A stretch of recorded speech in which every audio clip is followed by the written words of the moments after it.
9th, 2025, 4:30 p.m. update as it relates to water impacts to Hanover County.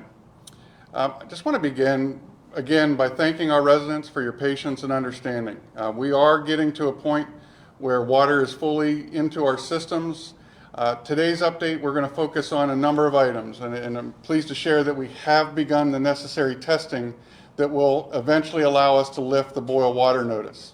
And so that important step will get us to the point of no longer needing to boil water on the eastern side of 95 in Hanover County.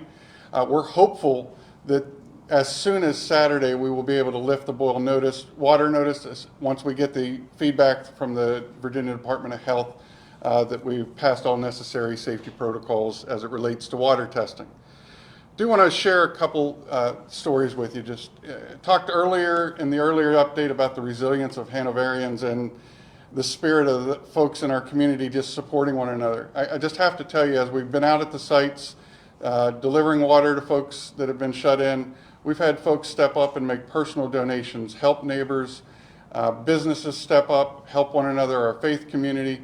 I can't thank our residents and our businesses enough for all you have done over the past 72 hours to really help our community. Together we are a better community, and together we will get through this as this week comes to a conclusion.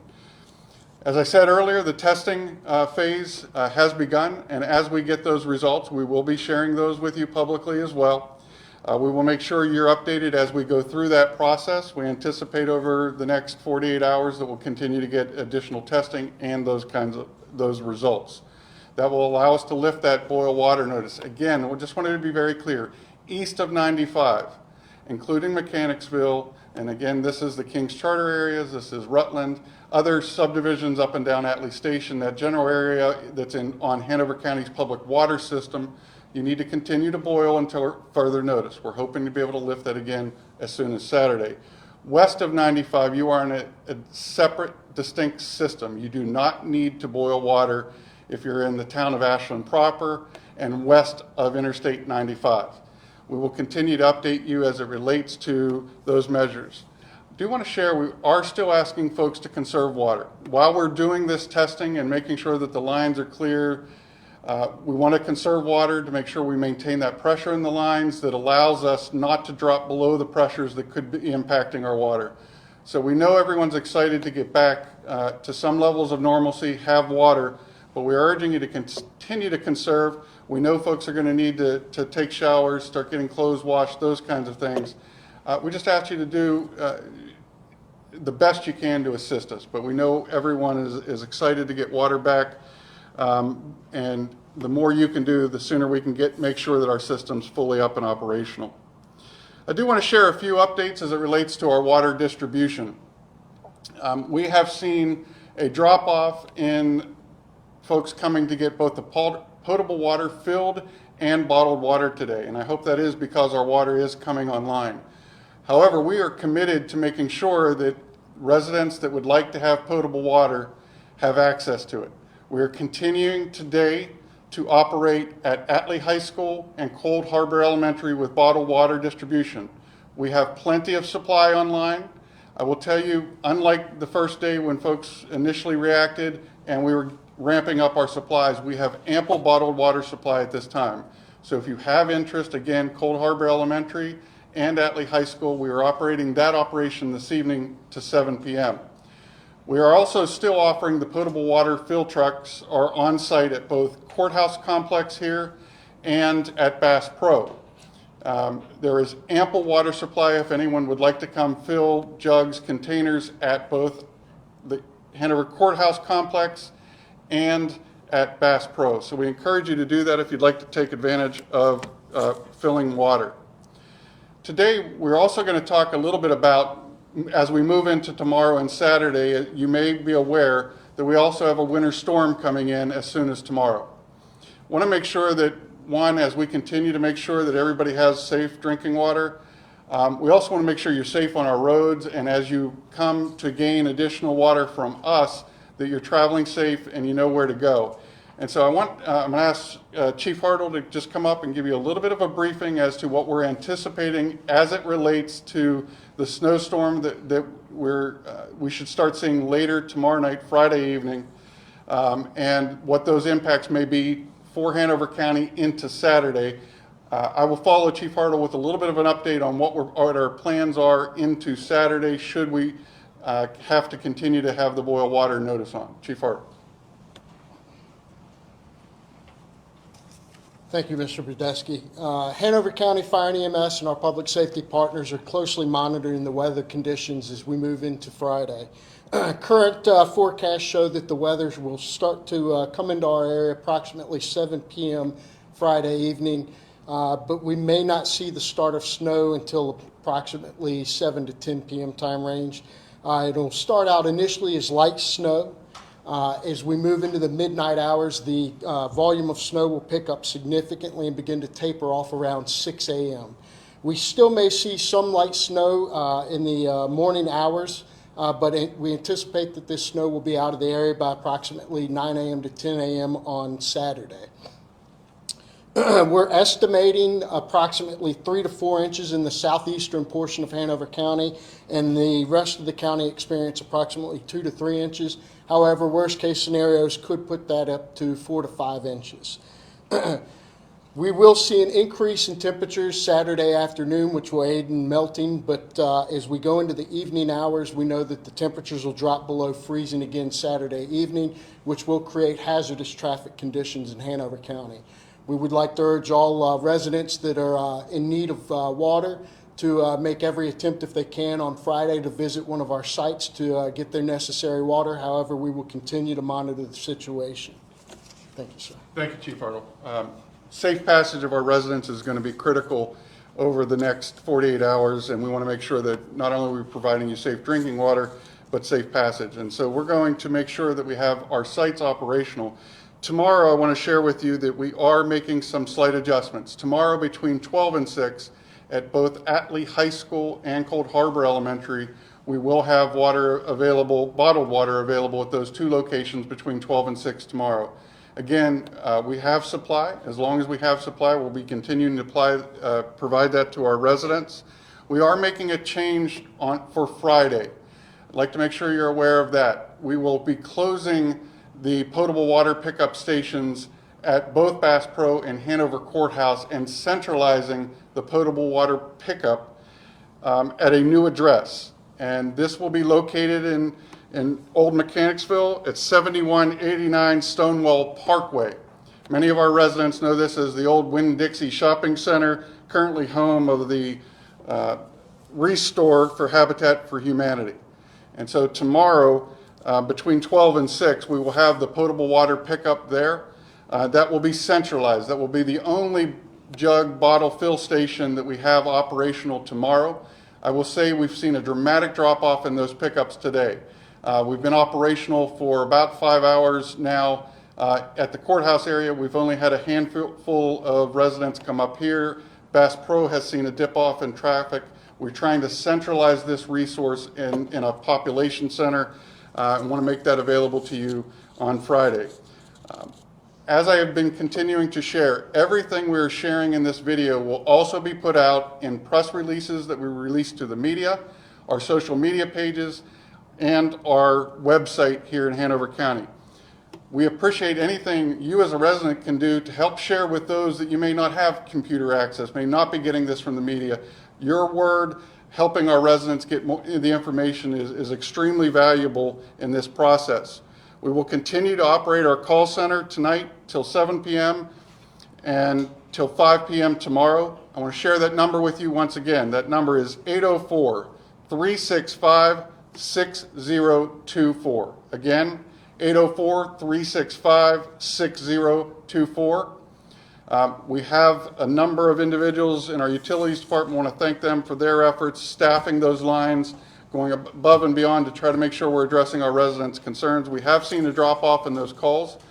So if you had called early and know that we did have a surge at one point, we have folks ready to take your calls to assist with your questions that we may not have been able to answer here in this video. do also want to share with you a number of other updates. This morning, we shared some questions that we'd received from media and residents. Urge our residents that if you have some interest, you can get some feedback from those Q&A. We're going to do a little bit of additional Q&A here now to add some additional facts based on what we've heard from our residents, media, and businesses. And so I just want to remind everybody that we are committed, once we get through this emergency, we will be doing an after-action report, not only for the efforts and actions here in Hanover County, but in partnership with the region and the city of Richmond. We are committed to making sure that we put measures in place that does not allow this to reoccur. This has been unprecedented. It has not happened in the past, and it should not happen. We will be working with our partners to assure that that is the case.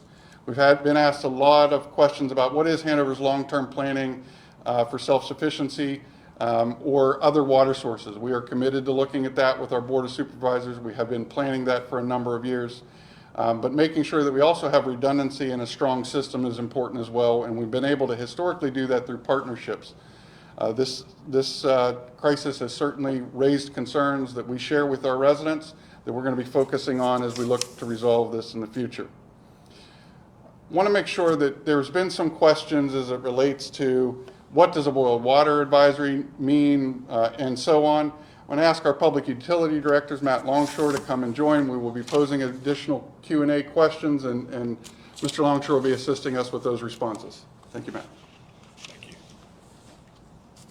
Can you explain why the water has to be boiled? Is it contaminated with something in particular, or is it a precautionary measure? Why does it need to be boiled? Sure. The reason for this boil water advisory, as explained a little bit earlier today, is because of the low pressures in the system over the past few days. When a municipal water system experiences low pressures beneath a certain threshold, we have to issue a boil water advisory per state code, and it's because the low pressures allow the potential for any type of outside bacteriological component to potentially migrate into the water pipes, no matter how remote that possibility is. So the boil water advisory is out of an abundance of caution. The reason you boil water, and as recommended by the Virginia Department of Health, is boiling water at a rolling boil for a minute. What that does is that level of heat in the water eliminates the threat of any bacteria, making it by consumption methods. You don't have to boil water for everything, though. That's correct. Boiling water is just for consumption activities, so just for essentially drinking and cooking. Any other activities like showering, flushing toilets, whatnot, you do not have to boil water for that. It's really just for consumption activities. And I know most people boil water on the stove, but if you were to boil it in the microwave, it accomplishes the same thing, right? It's the exact same thing, as long as the water comes to a rolling boil for a minute. The boil water advisory has been for everyone east of I-95. That was sort of the same case in Henrico yesterday, but things changed and now it's the entire county. Is there a chance that that could happen to the western portion of Hanover? There's not a chance that could happen, and the reason is as soon as we were made aware of the issues happening in the city of Richmond earlier this week, our staff worked immediately to begin isolating the pressure zones between the Ashland area and the Mechanicsville pressure zone, which lies east of 95. So in the Ashland area, that pressure zone is fed directly by our Doswell water treatment plant. It has been continuing to be fed by our Doswell water treatment plant and is unaffected by the water outage impacted by the city of Richmond earlier this week. We're still encouraging people to conserve water, but if water's back at full pressure, why do people need to conserve water? We're still asking folks to conserve water, so our crews right now that are out flushing the main system, flushing the main lines, making sure the water quality is meeting all compliance criteria. We want to make sure they have the volume of water they need to do the sampling and to do the flushing. We also have water storage tanks we need to fill. We're waiting to get some of the rounds of sampling back that we've begun today to make sure we're meeting that compliance criteria before we start filling our tanks. Because of that, we're asking folks to still conserve water so we can make sure we're getting the system ready to, again, start filling storage tanks and get everything flushed as we need it, and our folks can do what they need to do to get everything operating back to normal. You talked about the testing and the sampling. That's probably the most exciting question I'm going to ask, because I know everyone is curious as to when did we do our first test, when do you do the second test, and what kind of time frame we're looking at? Sure, we did our first test earlier this afternoon. So between the time frame of 1:30, 3 o'clock or so this afternoon, we tested multiple points on the distribution system around the Mechanicsville area. As soon as those samples were taken, they were taken to our state certified laboratory and started being processed. So we hope to have those results tomorrow afternoon sometime. And our second round of sampling should start around the same time, and we hope to have those results around Saturday, which aligns to the time frame Mr. Badesky was pointing towards it, is as far as lifting the boil water advisory, hopefully sometime on Saturday. Are there any other steps or moves that need to align in order for them to lift that advisory? It's really getting those sample results back from the laboratory, testing negative for any bacteriological components, and getting those results over to the Virginia Department of Health in coordination with the testing that other localities are doing as well, so the boil water advisory can be lifted. Anything else you want to share? It sounds like we're moving in the right direction. We are moving in the right direction. We are doing the things that we need to do to make sure we meet all compliance criteria as fast as we can do that and get the boil water advisory lifted as quick as we possibly can in coordination with the health department. All right. Thank you, Matt. Yes, sir. Just as we wrap up here today, I did want to mention one additional item. All of us know folks that may not have the opportunity to get out, don't have a vehicle, shut in, medical conditions, whatever. We're all trying to step in and help all of our community. If you know someone in need, please give them that number, 804-365-6024, the number we've published. If there's any issues and individuals in our community that we need to provide additional assistance with, that number is available to call, and we'll do our very best to assist those individuals. I do want to wrap up. Just this morning, I asked for a plea. This response has been on your local government to do our very best to get you back to normal way of living. But there are folks that have been more impacted than others in our community. And certainly we've been highly sensitive to our child care population, those in assisted living facilities. Thank everyone for their patience there. We've been providing support as we've been able to those entities, but our business community in particular has been impacted disproportionately. We have some small businesses in our community, family-owned businesses, that without the water and while still under a boil water advisory have been impacted tremendously. These employees rely on this income, their tips, to be able to support their families. And while we know this is not a crisis any of us wanted, all I'm asking is please help us support these businesses. As soon as this boil water advisory is lifted, some restaurants have chosen to operate at limited capacity while under the boiled water. Some have chosen not to open until it's lifted. All that being said, whenever they open, please do your very best to patronize these businesses. They're strong members of our community. We value them and those employees that serve those businesses. It's extremely important to us that they sustain through this crisis and beyond. And so thank again our residents for your patience. We're committed to continuing to provide you updates as we have facts. At this time, this is our last scheduled streaming update. We will continue to put information out on social media announcements, and the county's website if anything changes. The next big announcement will be when we lift the bottled water, the boil water advisory.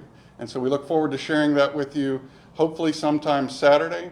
But if anything else changes or we have additional facts, we will be putting them out through the mediums that I had shared with you earlier, and look forward to bringing this particular crisis to a close. And then we will shift into making sure we do that after action reports and our long-term planning. So again, thank you for all of the patience you've shared this past week. Thank you for being the special people that you are and supporting your neighbors, families, and friends.